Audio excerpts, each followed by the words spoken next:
Votre entreprise a été placée en redressement ou en liquidation judiciaire et vous souhaitez contester la décision. Alors attention, le délai il est très court. Vous avez 10 jours à compter de la notification du jugement pour faire appel. C'est-à-dire qu'à partir du moment où vous recevez le jugement de procédure collective, vous avez 10 jours pour faire appel. Donc c'est extrêmement court. Passé ce délai, vous ne pourrez plus faire appel. L'avocat est obligatoire pour faire appel. Et en plus de faire appel, il faut penser à demander l'arrêt de l'exécution provisoire. Pourquoi ?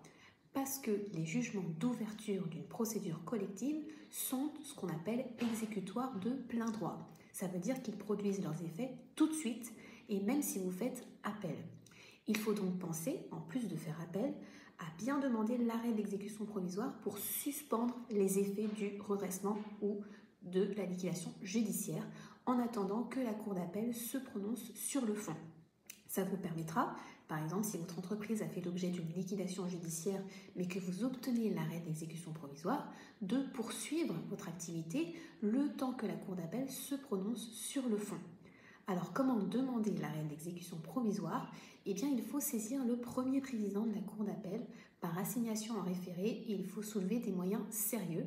C'est par exemple en démontrant que votre entreprise, en fait, n'est pas en état de cessation des paiements. Alors, il n'y a pas de délai pour solliciter l'arrêt de l'exécution provisoire, mais vous vous doutez bien que le plus tôt sera le mieux. Si votre entreprise a été placée en redressement judiciaire ou en liquidation judiciaire et que vous souhaitez contester, n'hésitez pas à me contacter rapidement.